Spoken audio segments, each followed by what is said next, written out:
जय हिंद दोस्तों, स्वागत है हमारे यूट्यूब चैनल राज स्टडी जीएस पे।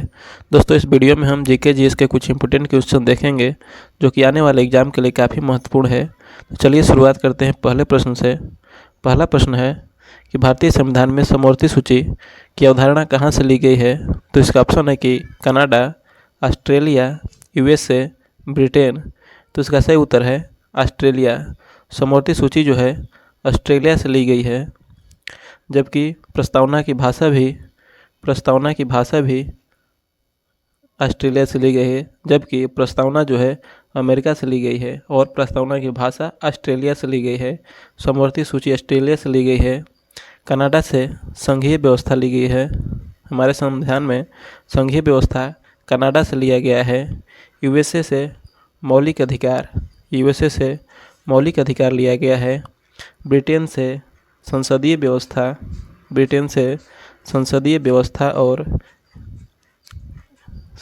व्यवस्था और एकल नागरिकता भी हम ब्रिटेन से ग्रहण किए हैं। नेक्स्ट देखते हैं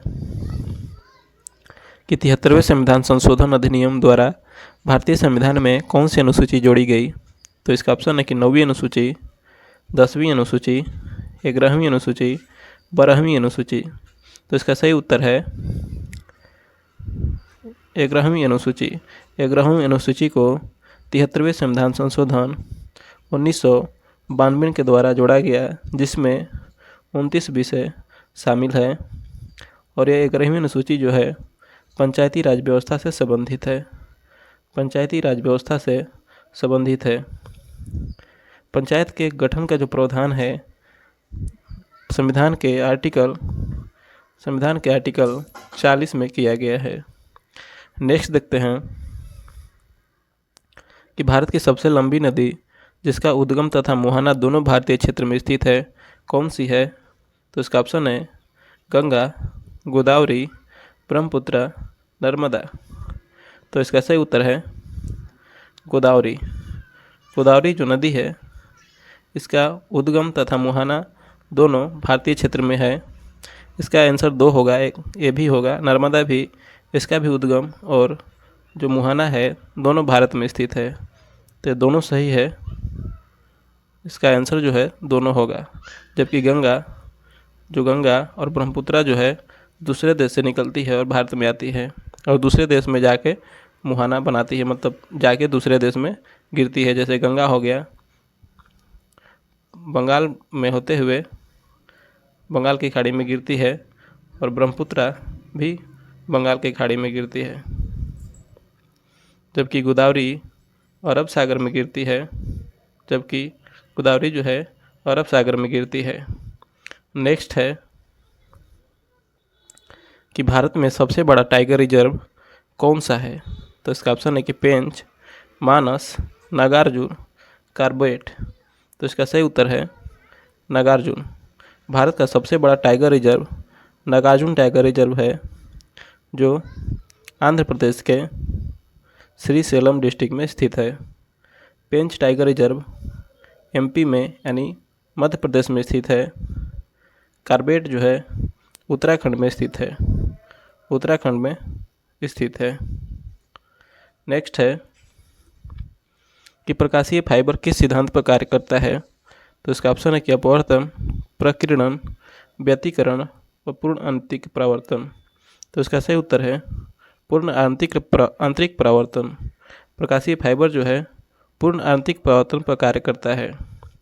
पूर्ण आंतरिक परावर्तन का एक और उदाहरण है जिसमें बहुत बार पूछा जाता है मृग मरीचिका का बनना। मृग मरीचिका बनने का कारण भी प्रकाश का पूर्ण आंतरिक परावर्तन है। तो साथ में इसको भी याद कर लीजिए। अगला प्रश्न देखते हैं कि किस संविधान संशोधन अधिनियम द्वारा भारतीय संविधान में 9वीं अनुसूची जोड़ी गई। तो इसका ऑप्शन है कि पहला, दूसरा, 7वां, 9वां। तो इसका सही उत्तर है पहला। संविधान के पहले संविधान संशोधन में 1951 में पहली अनुसूची जोड़ी गई थी। पहली बार संविधान संशोधन हुआ था 1951 में और उसी समय 9वीं अनुसूची को जोड़ा गया था। तो इसका राइट आंसर है पहला। नेक्स्ट है कि भारत में पहली बार जनगणना कब हुई थी? तो इसका ऑप्शन है कि 1861, 1872, 1881, 1882। तो इसका सही उत्तर है 1872। 1872 में भारत की पहली जनगणना हुई थी। उस समय गवर्नर जनरल लॉर्ड मेयो था। मेयो के काल में पहली बार भारत की जनगणना 1872 में हुई थी, जबकि भारत में दशकीय जनगणना की शुरुआत 10 सालों पर होने वाली जनगणना की शुरुआत 1881 से हुई और उस समय गवर्नर जनरल लॉर्ड रिपन था। लॉर्ड रिपन था। तो ये भी बहुत इम्पोर्टेंट है, इसको याद कर लीजिए। नेक्स्ट देखते हैं कि किस अभिलेख से यह साबित होता है कि चंद्रगुप्त का प्रभाव पश्चिम भारत तक फैला हुआ था? तो इसका ऑप्शन है कलिंग अभिलेख, अशोक का गिरनार अभिलेख, रुद्रदमन का जूनागढ़ अभिलेख और अशोक का सोपारा अभिलेख। तो इसका सही उत्तर है रुद्रदामन का जूनागढ़ अभिलेख। रुद्रदामन का जूनागढ़ अभिलेख से यह साबित होता है कि चंद्रगुप्त का प्रभाव जो है पश्चिम भारत में भी था। रुद्रदामन का जूनागढ़ अभिलेख यह गुजरात राज्य में स्थित है। नेक्स्ट है कि निम्नलिखित में से कौन से दो शहर उत्तर दक्षिण कॉरिडोर से जुड़े हुए हैं? तो इसका ऑप्शन है कि श्रीनगर और कन्याकुमारी, मुंबई और चेन्नई, अमृतसर और कोलकाता, हैदराबाद और भोपाल। तो इसका सही उत्तर है श्रीनगर और कन्याकुमारी। श्रीनगर और कन्याकुमारी जो है उत्तर और दक्षिण कॉरिडोर से जुड़े हुए हैं।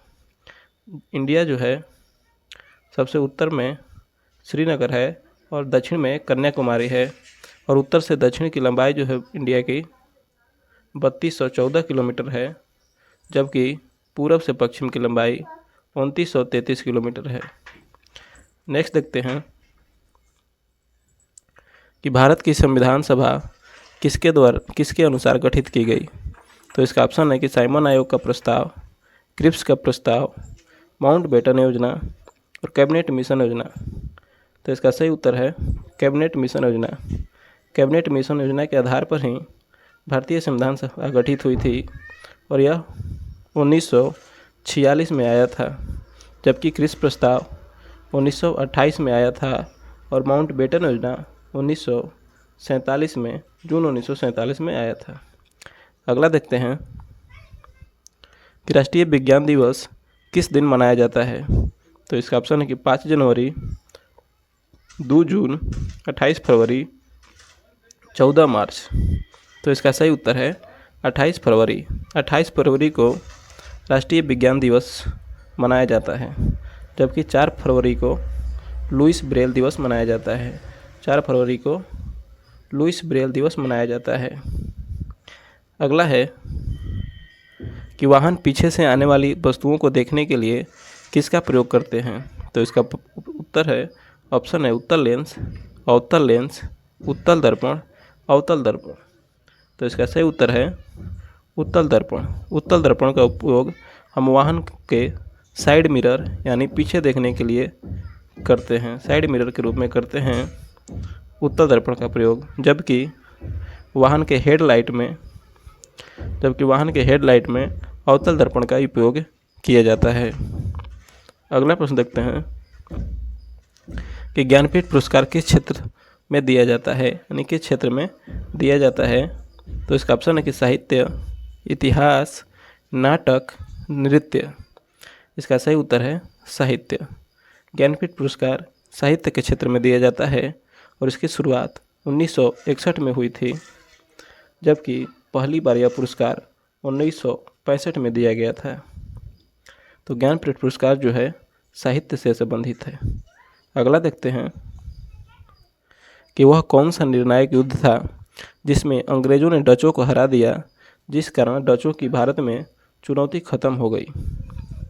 तो इसका ऑप्शन है कि बेदरा का युद्ध, वांडीवास का युद्ध, प्लासी का युद्ध, बक्सर का युद्ध।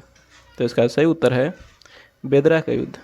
बेदरा के युद्ध 1759 ईस्वी में डचों को अंग्रेज़ों के द्वारा हरा दिया गया और डच की जो अधिकार था जो भारत में, वो पूरे समाप्त हो गए। डच जो है भारत में मसालों के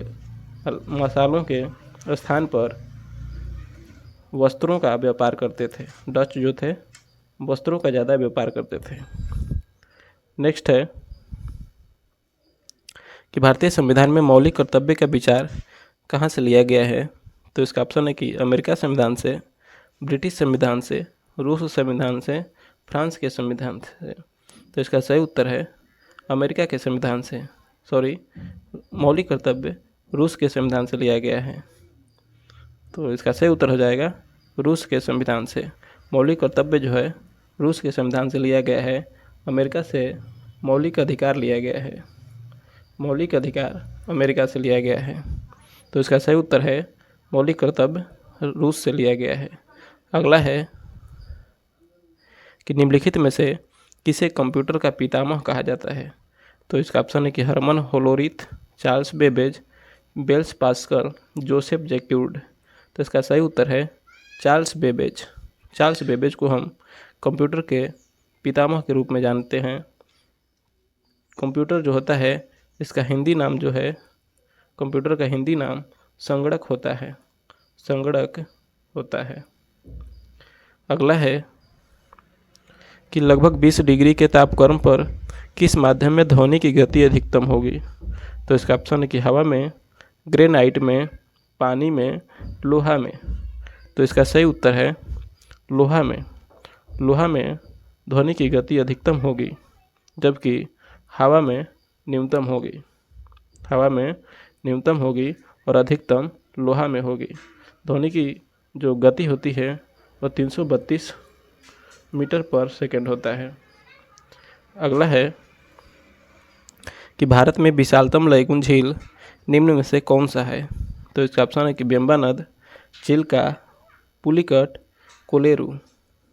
तो इसका सही उत्तर है चिल्का। चिल्का झील जो है भारत का सबसे बड़ा लैगून झील है। यह उड़ीसा राज्य में स्थित है। चिल्का झील जो है उड़ीसा राज्य में स्थित है। पुलिकट झील तमिलनाडु में है। यह आंध्र प्रदेश और तमिलनाडु के बॉर्डर पर स्थित है। कोलेरू झील आंध्र प्रदेश में स्थित है और बेम्बा नद झील केरल में स्थित है। केरल में स्थित है। अगला देखते हैं कि रजिया सुल्तान किसकी बेटी थी। तो इसका ऑप्शन है कि इल्तुतमिश, कुतुबुद्दीन ऐबक, नसरुद्दीन, बलबन। इसका सही उत्तर है इल्तुतमिश। रजिया सुल्तान इल्तुतमिश की बेटी थी। यह गुलाम वंश से संबंधित थी और गुलाम वंश के जो संस्थापक था कुतुबुद्दीन ऐबक था। गुलाम वंश की जो स्थापना 1206 में हुआ था और उसके संस्थापक कुतुबुद्दीन ऐबक था और इसे लाख बख्श के नाम से भी जाना जाता है। अगला देखते हैं कि एल्कोहल में पाया जाने वाला अभिक्रियाशील मूलक है। तो इसका ऑप्शन है O, CO, CHO, OH। तो इसका सही उत्तर है OH। एल्कोहल में पाया जाने वाला अभिक्रियाशील मूलक OH होता है। एल्केन जो होता है एल्केन जो होता है इसका जो सूत्र होता है CnH2n +1 होता है, जबकि एल्किन का CnH2n होता है और एल्कलाइन का CnH2n-2 होता है। इसको भी याद कर लीजिए, काफ़ी महत्वपूर्ण है। चलिए अगला देखते हैं कि गुप्त वंश के किस शासक ने सर्वप्रथम महाराजा धीराज की उपाधि धारण की। तो इसका ऑप्शन है कि श्रीगुप्त, चंद्रगुप्त, घटोत्कच, समुद्रगुप्त। तो इसका सही उत्तर है चंद्रगुप्त। चंद्रगुप्त ने सबसे पहले महाराजा धीराज की उपाधि धारण की, जबकि गुप्त वंश का संस्थापक श्रीगुप्त था। इसके बाद घटोत्कच राजा बना और उसके बाद चंद्रगुप्त राजा बना और इसने महाराजा धीराज की उपाधि धारण की। अगला है